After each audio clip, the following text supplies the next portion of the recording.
Welcome to A Dark Path, a podcast exploring the depths of witchcraft, magic, the occult, and all things mysterious. Join us on this journey into the unknown, down a dark path overgrown. Find spells and rituals, folklore and legends. Come, set your candles alight to clear your mind and unwind. Delve into the shadows to uncover a dark path.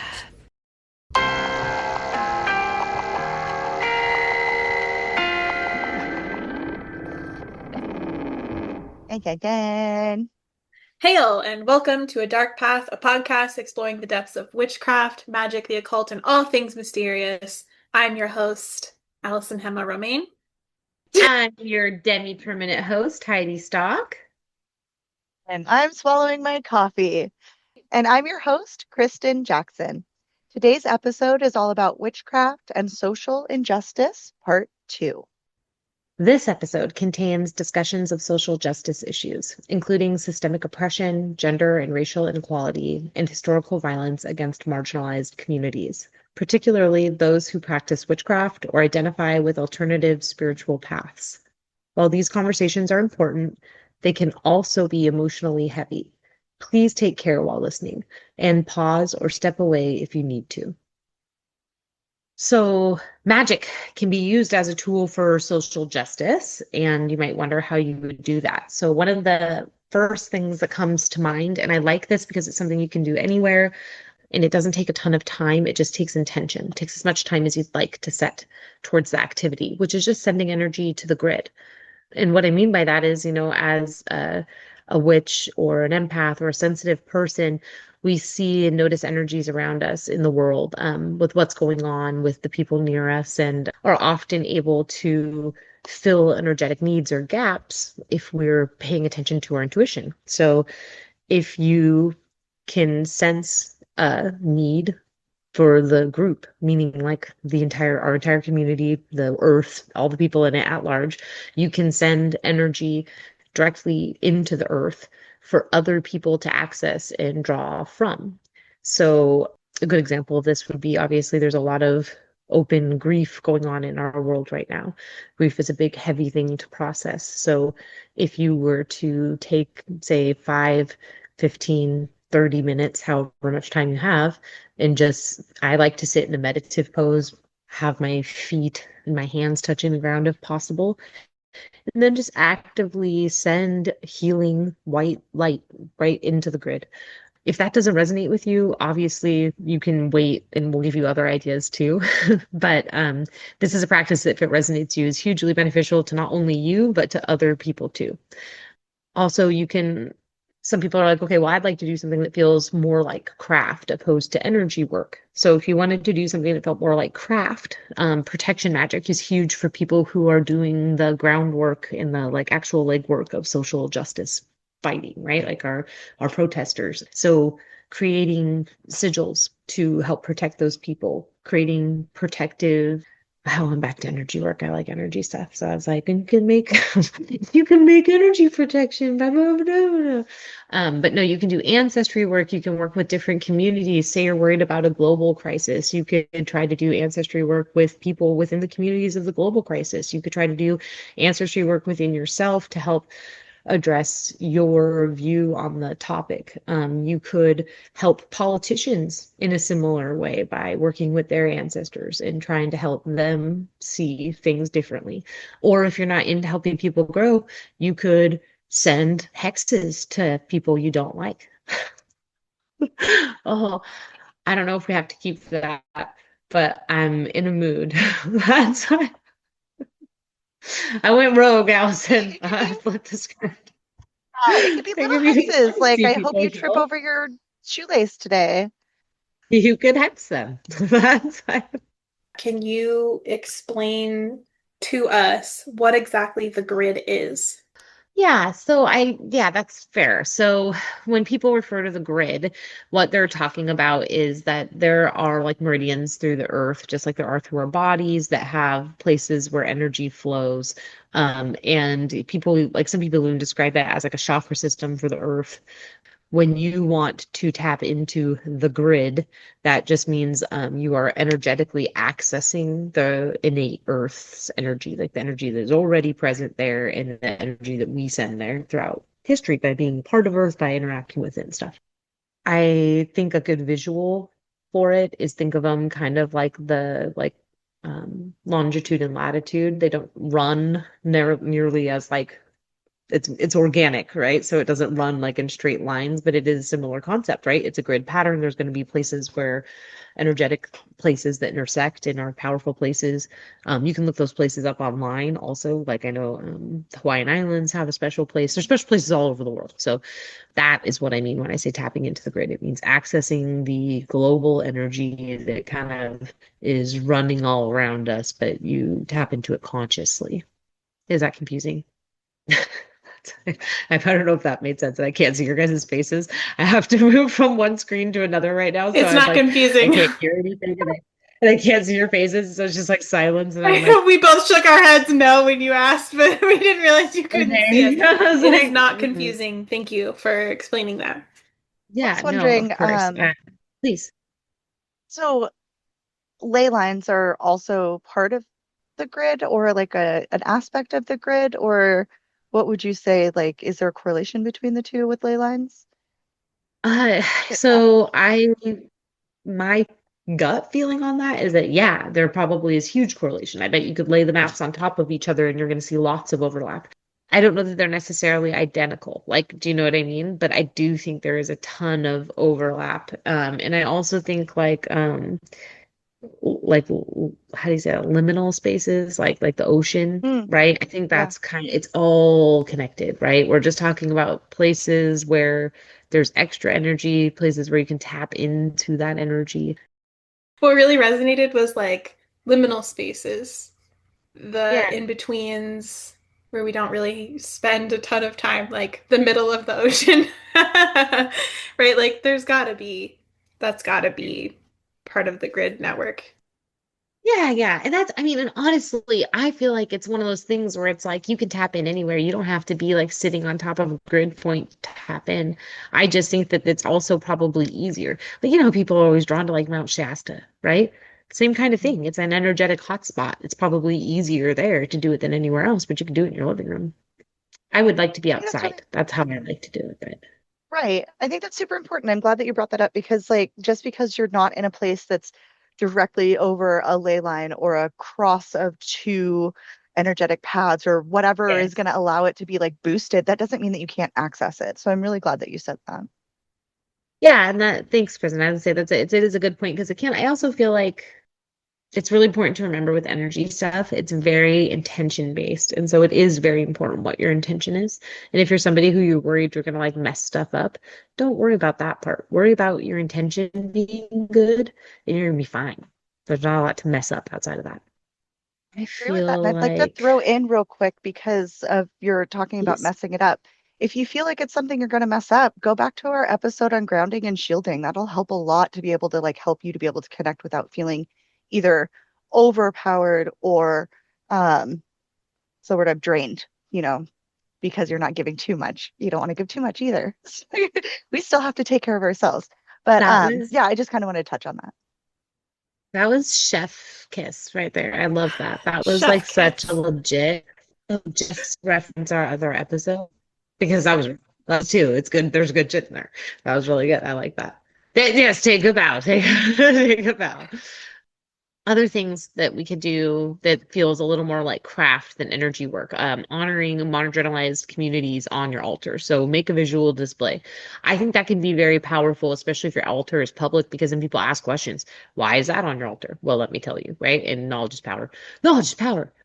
Public rituals, magical protest. I love the concept here, which is just whatever you're going to be doing, take it to the streets and let people see what you're up to. I think that that can be a very powerful experience for people, both inside of craft and outside. Heidi, are you Visibility. suggesting that people like do craft like in public at protests? Oh, I sure am. Wow. I sure am. Now, I would say that anytime you put yourself out there, you have to be careful and be aware of your environment, keep yourself safe. But yeah, I think it will really, it can be a powerful powerful form of demonstration, Allyson. I mean, why not? Because that's a thing. People use religion in protest, so why not use Sure do. spirituality? Yes, I don't remember the last time I saw a protest counter movement that didn't have a biblical quote Right? attached to it somehow. So I think it would be kind of a cool counter argument to that mentality. How badass would it be to have just like 5, 10, 100 people just literally sitting and like peacefully just putting energy into the grid in front of like what up like that's your protest? Like that, Yes, I don't know. yes. That to me is probably how I would be able to get involved because I'm too scared of getting hurt. Honestly, I Oh, don't want to get out there. the I was introverts are thinking starting I to was weigh in. just a protester gal. I was like, if not though, you could make love spell jars and throw them at people. It's like, Throw just them happen. at people. I saw a thing Make once sure that they was like break. any crystal will work as a banishing as long as if you throw it hard enough. Wait, I think we said that. Wait, yeah, This is a right? crystals You could be episode. quoting us. We're funny sometimes. We're funny. Yeah, no, my only other thought would be on using a tool for social justice is just don't forget to share the knowledge you have, create awareness and tolerance. Using your voice to speak up for people who are not empowered is in itself powerful. My new favorite thing, I'm like, take care of each other, love each other, speak up for each other. Now let's talk about Aleister Crowley for less than 5 minutes. So Aleister Crowley, 5 minutes or less. So I wanted to bring up, well, we wanted to bring up, we wanted to bring up Aleister Crowley. He's a pretty well-known name within the witchcraft community for several reasons. Some are good, some are bad, some are in between. That was a very democratic way of introducing Aleister Crowley. 10 out of 10. I mean, just because I don't like him as a person doesn't mean I also don't like some of the things that he brought to light within the community. I have a hard time with duality. I can see both. And while I hate him, I can appreciate some of the things he's done. So Trying to definitely, separate the art from the artist. yes, I I have almost called to. you Haiti. Oh my God. Oh, I'm Hitty, Haiti that's a Haiti's good. now. favorite phrase. It is one. It's one of my go-tos, but I fucking struggle with it. Sometimes I'm like, Mel Gibson, why? Oh gosh. Anyways, Aleister Crowley for 5 minutes or less. Aleister Crowley. Aleister Crowley was born in 1875 in England, and he remains one of the most controversial figures in modern occult history. A writer, a mystic, and a ceremonial magician, he is best known for founding the religion of Thelma and for his infamous persona, which earned him the title the wickedest man in the world. But Crowley's story is more complicated than that nickname suggests.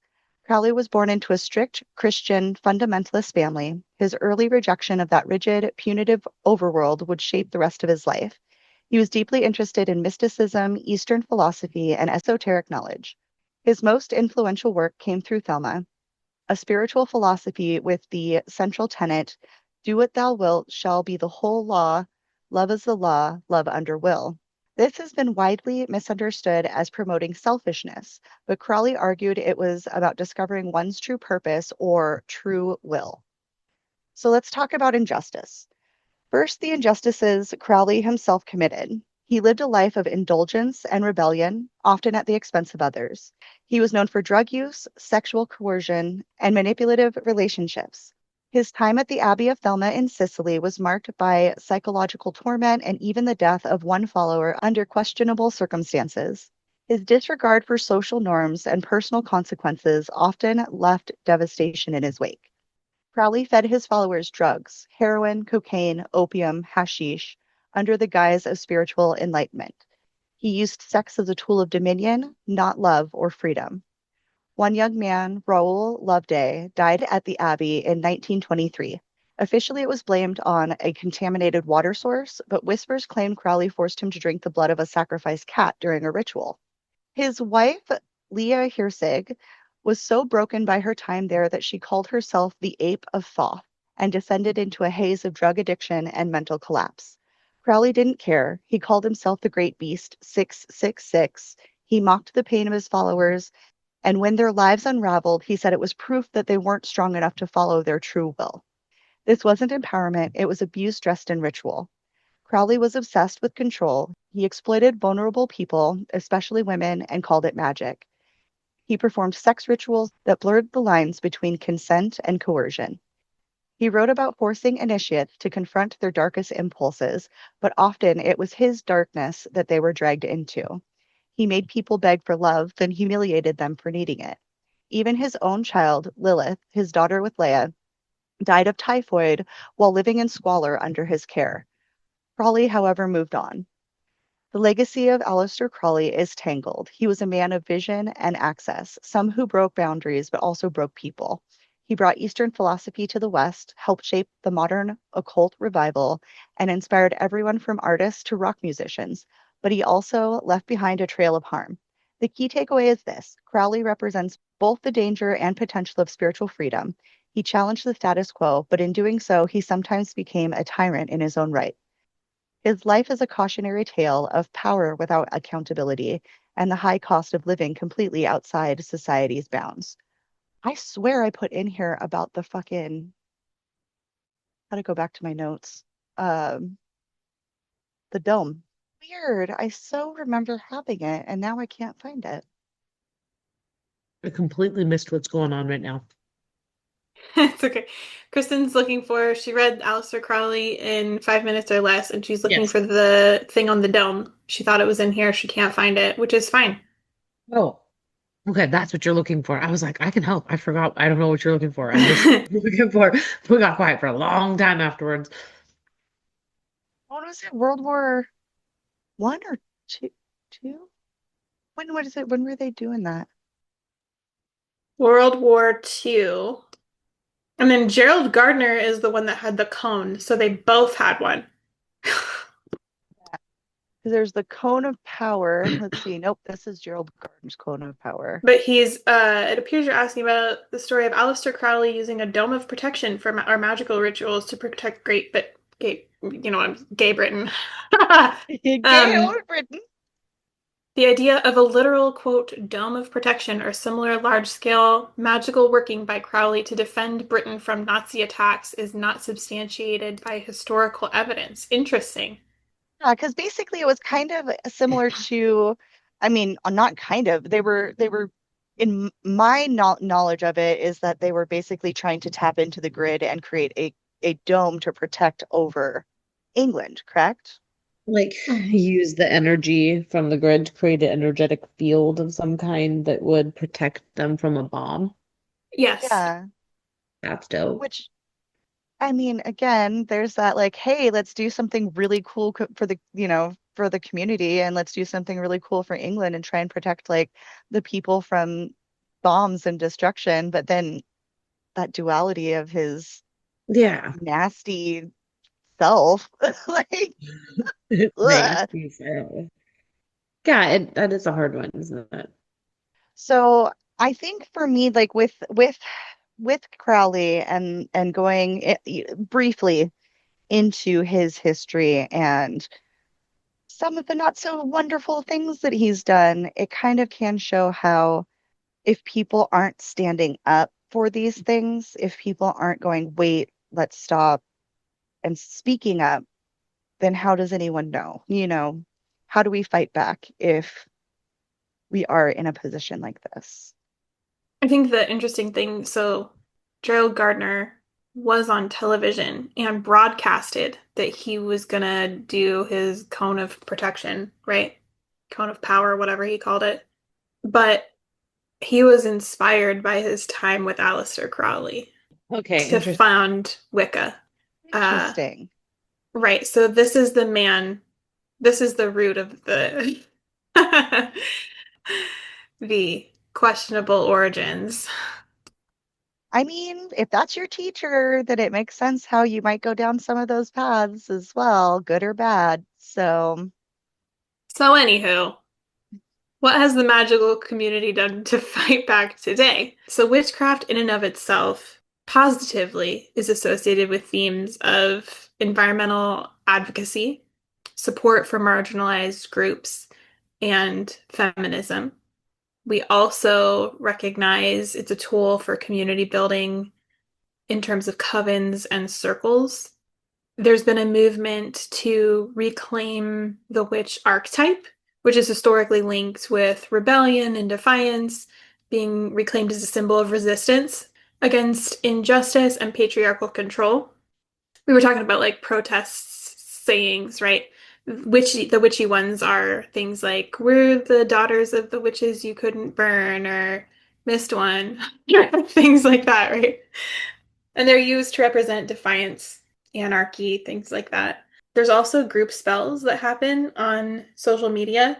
I was looking for more examples of accounts that do it, but I feel like with the recent re-election, the evidence of that is gone. So, um, just know that following popular social media witchcraft accounts, that they will occasionally do live streams or find common times for people to do a ritual, either with video prompt or without video prompt. They'll explain what the ritual is, how you can do it at home by yourself.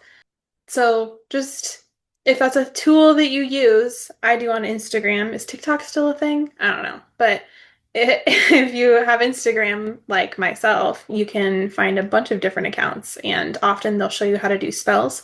If they're showing you how to do spells, they're probably going to have group spell work. Let's move into decolonizing because I don't really want to say the names of the accounts that I have now, since I hadn't like put two and two together that they'd kind of removed the evidence, right? And I feel like it wouldn't be a great idea to be like, these people have done group group Yeah, spells to cause harm to the current president. right? No, I definitely get that. On our trek down a dark path, we reached a hollow in the woods. It seems it's time to catch our breath. A Dark Path is brought to you by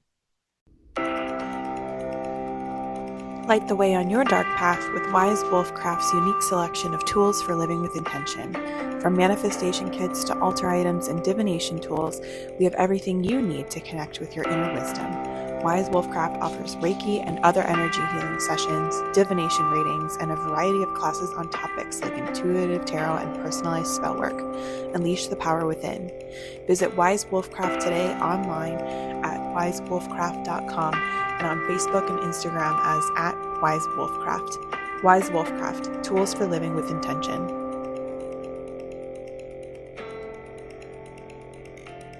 Needing guidance on your dark path? Explore the mysterious world of Jupiter's Omens, offering handmade rituals, spells, and tools to focus your intention during spell work, vintage altar tools and decor, and intuitive tarot sessions utilizing claircognizance. Visit Jupiter's Omens, where the mystical and macabre meet, at jupitersomens.square.site. That's jupitersomens.square.site. Decolonizing Witchcraft. For centuries, witchcraft has been feared, vilified, and suppressed, but that fear wasn't always about magic, it was about control. Colonial powers weren't just conquering lands, they were erasing belief systems. They demonized indigenous spiritual practices, branding them as evil, and replacing them with Christian framework that served the empire and obedience. Witchcraft, especially practiced by women, healers, midwives, and spiritual leaders, became a target. And entire cultures lost sacred knowledge under the boot of colonial rule.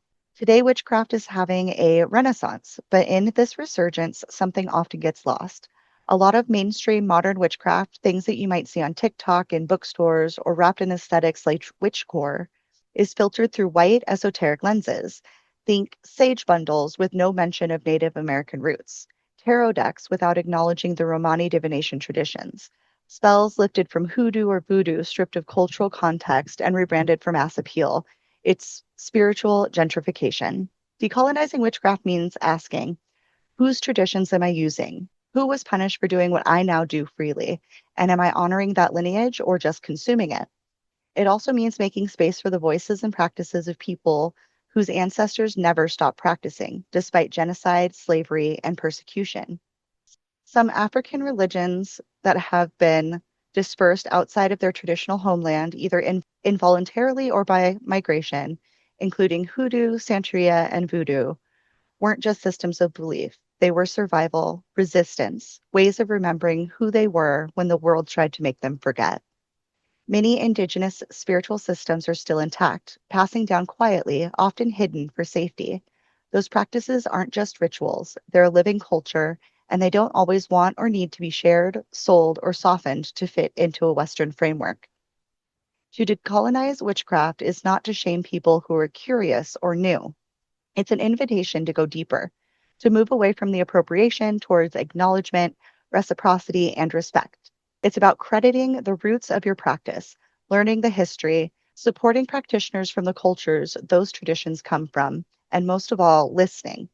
It also means confronting how colonialization changed what witchcraft even means. The word witch itself has been weaponized. In some traditions, the equivalent term isn't dark or dangerous, it's sacred. In others, witch might still carry wounds that need healing, not rebranding. So if you are walking a spiritual path, ask yourself, am I using symbols or ingredients from a culture that I do not understand? Do I know the history of this spell, herb, or ritual? Am I giving back to the community it came from or just taking? Decolonizing isn't about gatekeeping, it's about stewardship. It's about making sure the magic we practice today doesn't come at the cost of someone else's erasure.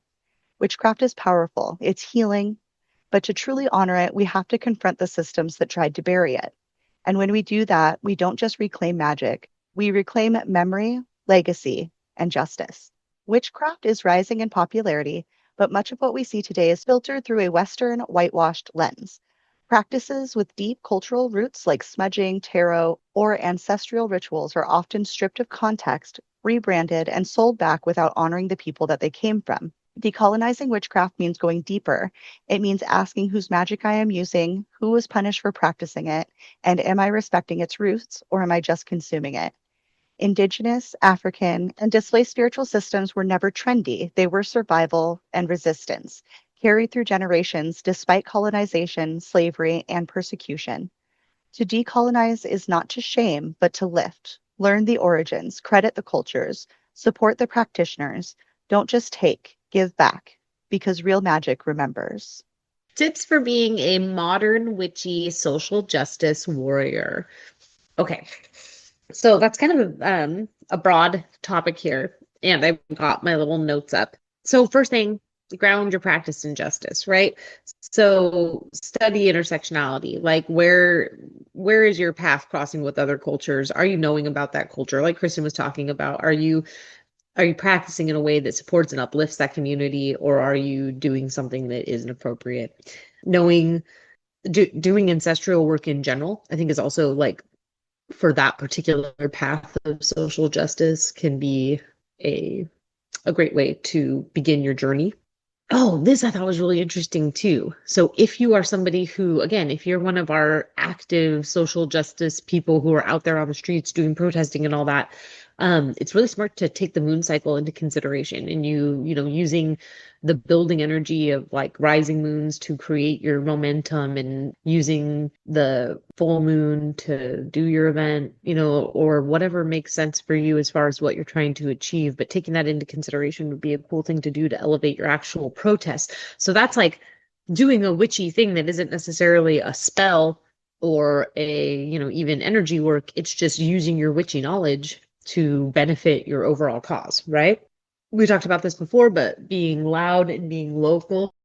Spiritual hygiene, important part. If you're going to be somebody who's active in the practice, you're out there fighting the fight, you're going to be kind of bombarded with energy, right? You're going to be kind of like carrying a lot. So having good spiritual hygiene, by that we mean cleansing yourself, protecting yourself, but also like capitalism thrives on burnout, right? So don't get burnout. Don't get into that mode where we have to buy something to help ourselves or scroll to feel better. Stay above it. You can do spiritual baths and grounding meditations. There's all those kinds of things to help you when you get to that point. Something too is just taking a little break from social media in general can be huge. Now it's funny because we're like, oh, check out my social media and like, please listen to my podcast. However, sometimes it can be really powerful just to cut yourself off for a minute and give yourself just a full reset, especially if you're somebody who cares, especially if you're somebody who's a part of the causes. You have to remember, if you want to show up and fight, you have to take care of yourself. So balance. Yes, that is some genius just threw balance into our group chat, and I felt like I should just repeat the word. So balance, you have to have good balance, you have to take care of yourself. And then, just keep learning, keep unlearning and reimagining. If you think you know, you don't know. So just go forward confident in the knowledge that you don't know shit and be friendly to everybody. I also loved this. I'll leave you with an affirmation for a social justice warrior. Okay. I'm a vessel for justice, compassion, and transformation. My magic is sacred. My voice is my power, and I walk in truth. Ew. Did you Right? write that? Fuck no, but it's good. I like it. I edited it. That's I took a phrase that I like and turned everything present tense positive, baby. Yeah, I was like, I don't take ownership. I take no ownership. I take minimal transformational ship. You compiled it. I did. Yeah, I did. That's your art. Yeah. Yeah. So I feel like that's a good start. That affirmation reminds me, and I just want to throw this out here for both of you. It's like there are poems that I have written that are like airline ticket stubs or like conversations that I heard other people say, right? But the whole idea is that you put it together. You wrote it, Heidi. I appreciate that. Okay, come on down for reading recommendations. We have compiled a list of books that sounded like they would be things people would want to read if you are interested in learning more or gaining some ideas for how you can get involved with witchcraft and activism. The first title is Witchcraft Activism, a Toolkit for Magical Resistance by David Salisbury. And that book shows readers how and why to learn spells and conjuring spirits for self-protection and body shielding, as well as methods of developing enhanced psychic intuition and spiritual awareness. So, sounds like it's kind of intermediate, like you'll be learning more about psychic work and things like that, but helpful nonetheless. Nonetheless, taking it back to 1405 over here. Nonetheless, Nonetheless, Urban Witchcraft and Social Activism by Susan J. Vargas. Vargas? I don't know. Delves into the dynamic intersection of modern witchcraft and social activism within urban settings. So, for all our friends that live in the greater Seattle area and other great areas, that's for you. Heal the Witch Wound is not necessarily about activism in and of itself, but this book covers a lot about where we know witchcraft came from and where it is now. And in addition, it leads readers through a diverse range of practices like spell work and rituals, meditations, journal prompts to help you uncover and work through feelings of reticence, uncertainty, and fear. So I think it would be helpful in talking about activism to address those things. And then also, too, to understand the greater political climate around witchcraft if you aren't currently aware. Revolutionary Witchcraft, A Guide to Magical Activism by Sarah Lyons, is a book that offers intersectional guidance for activists and witches alike, introducing the history and practice of politically motivated magic. Another book, The New Aradia, A Witch's Handbook to Magical Resistance by Charles Godfrey Leyland. This book brings together essays, sigils, invocations, and rituals related to Aradia, framing witchcraft as a tool for political activism. Becoming Dangerous, Witchy Femmes, Queer Conjurers, and Magical Rebels by Katie West explores the role of witchy femmes and queer conjurers in activism and social change. Brujas, The Magic and Power of Witches of Color. This one sounds really cool. By Lorraine Montague, chronicles the magical lives of a growing subculture of feminist witches, often highlighting their involvement in self-care and activist movements. Spells for Change, A Guide for Modern Witches by Frankie Castanea. This one seems a little bit more beginnery friendly. The cover is really pretty and aesthetic in terms of like modern sense, so I feel like people would really be drawn to this one. The book was written to help the modern witch create change within the hearth, the heart, and the world. One spell at a time is what the listing says on Amazon.com, with chapters on meditation, grounding, cleansing, banishing, binding, and more. I have not read that one, but I have read other books by that person, and they're a fun time. So that's my compilation. Let's ask the big question, which is why do we actually think that this is a conversation worth having? We have two episodes about it, right, ladies? So why? I have some notes Right? that we came up with when we first talked about it, but I want to know what's like fresh on the top of your head right now. Why do you think this is a conversation that's worth happening? Well, a bunch of reasons for me, but I feel like the biggest one is fairly obvious, which is just because injustice brings me great fucking outrage. And so it's good to talk and to make sure that we're all, yeah, I say it jokingly, but knowledge is power, making sure people know it feels like something you can do in place where you can't do sometimes. So that's a big one for me is it makes me feel like I'm helping in my own way, spreading the word. And I guess that's my first hot take. Maybe I'll jump in with more in a minute, but That's fair. Yeah. That's fair. What do you think, Kristen? Why is this a conversation worth having? For me personally, I mean, I'm lucky enough to have been born a white person in America. And I've had enough of my own hardships that I don't want to say that like it's a complete uh what's the word I'm looking for? Let me back up. I feel like I know. I feel like I could read your mind, just so you know. I Because I lost the feel like, words.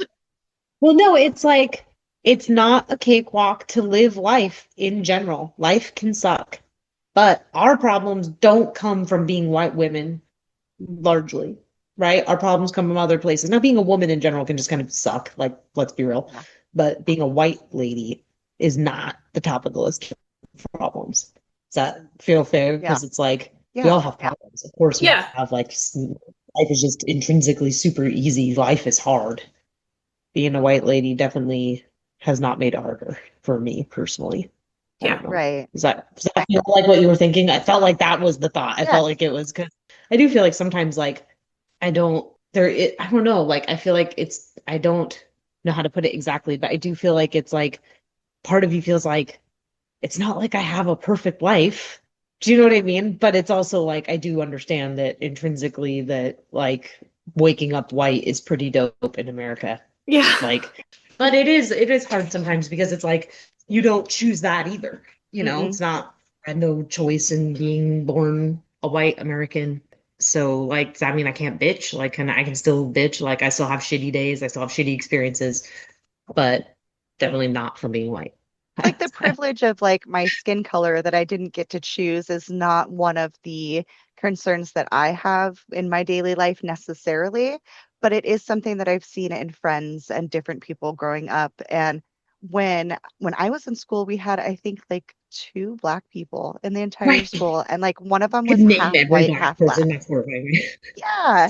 So me being the person that I was, I'm like, let me get out of this small town. I freaking hate it here. And then I get out into the world, and then it's like it wasn't a huge shock to me because like knew I've known my own research and like getting out and talking to different people. I've known that there has been issues with different cultures and different things just because of like skin color or practicing a religion that isn't necessarily mainstream or different things like that. And for me, it's an important conversation to have because not everyone has the chance to speak up for themselves.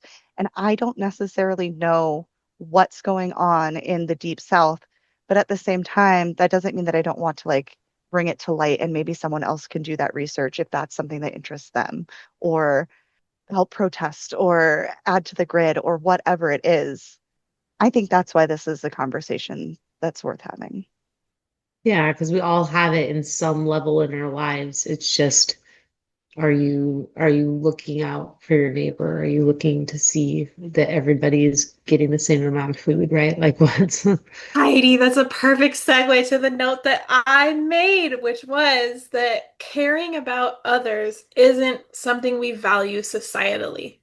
And that's why this is an important conversation to have.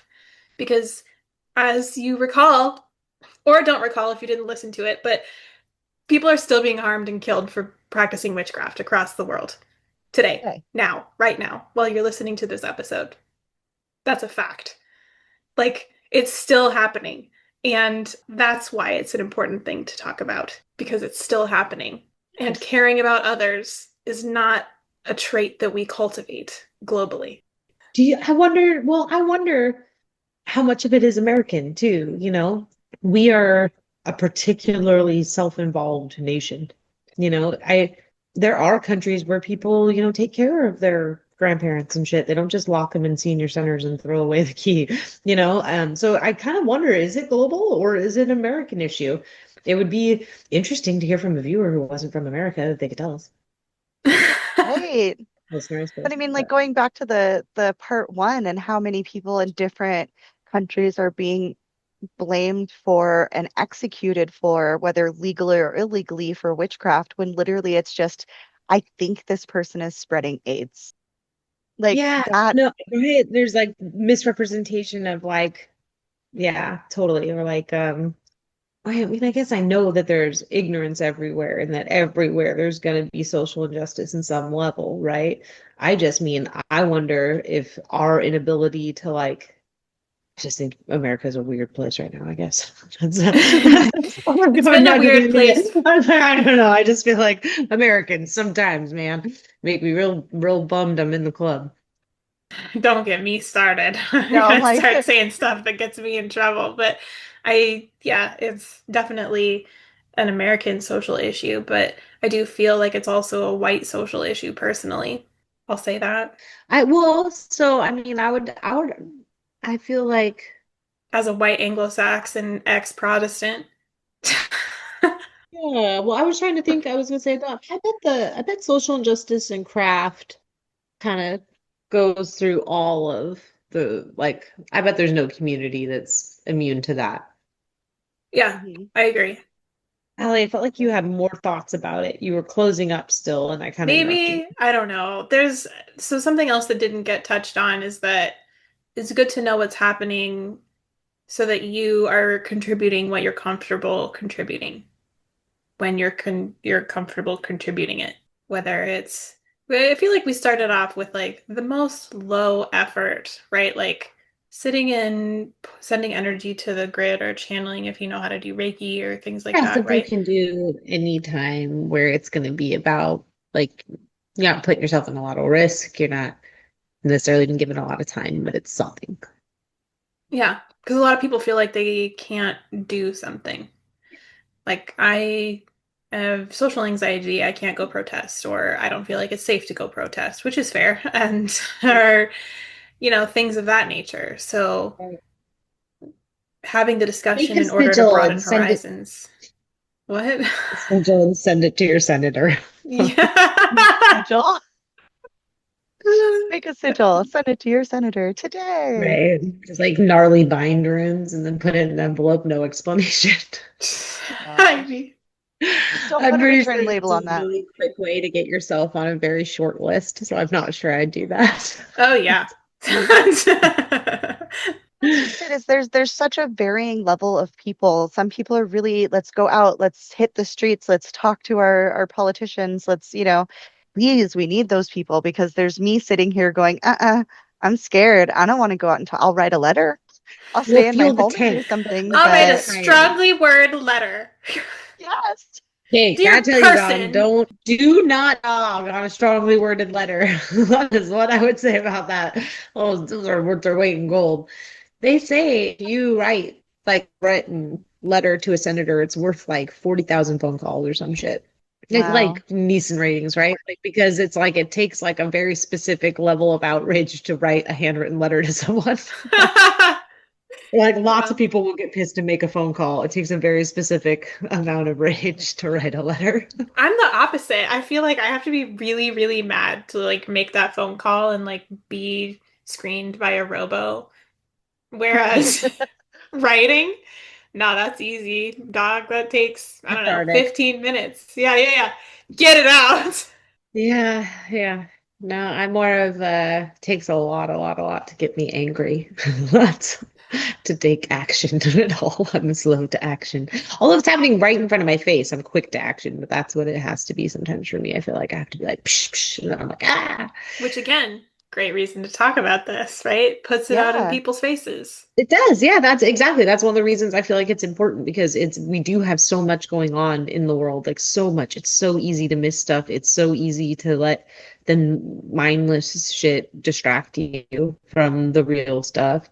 I was gonna say though, for anybody who's like a carer, who's a protester, who's an activist of any kind, it's just you just have to be so good to yourself because there are a million battles. There will never be a time when you're done fighting. There's always going to be a social injustice to stand up for. And so you have to take that in consideration, whether it's picking your battles. And I think it's very powerful to fight locally. You get to see the results of your work right in front of you if you work local. But there's also a lot to be said for, being part of the global community. Now, but if you choose to pick a project that large to be a part of the global community, then you really need to double down on self-care. You have to double down on the energetic restoration thing because our tiny little selves were never meant to take in all of that grief and sorrow and anger and hatred from like several billion people. That's crazy ass, it's crazy. So you have to treat yourself really well if you're going to be out there fighting. Fuel the tank. 10 out of 10. Kristen, do you have anything you want to add? Because I feel like we kind of covered it. Yeah, I feel like we definitely covered a lot. I feel like how much we covered, there's still so much more. You can delve into this really, really far. And please, if you're listening and you're like, hey, this specific issue is really something, like please look into it, figure out what you can do. If you're more like me, I'd rather stick local with close friends and my neighborhood and start there. But there's also, if you are ready and willing to jump in for your state, your country, your, you know, continent, whatever, like do it if it's something that's pulling you. But I think what Heidi said is really important because you can't fill from a cup that's empty. You have to take care of yourself. We hope that today's episode made you feel like you could take names and kick asses. Yeah. Thank you. Thank you so much for listening. I'm Allyson Hemma-Romane, and you can find me on Instagram at Jupiter's Omens. You can follow the show on Instagram and Facebook at A Dark Path Podcast for all kinds of shenanigans. I'm Heidi Stock, and you can find me on social media at Wise Wolfcraft. You can also find us on Patreon at patreon.com/A Dark Path. I'm Kristen Jackson, and you can find me on Instagram at Auntie's Artistry. If you have any questions for the show, we'd love to hear from you at adarkpathpodcast@gmail.com. Join us next time on this journey down a dark path. May your candles burn bright, and if you hear footsteps, don't worry, it's probably just us. Come on over to my dark path. Want to see my dark path, baby? It is now that our time together must come to an end. Thank you for joining us on this journey, a dark path come to a bend. Find us here bi-monthly on your favorite place to stream, and follow us on social media for news in between. A dark path is there, winding and waiting ever. May you craft peace, knowledge, and alignment, so shall it be, or something better.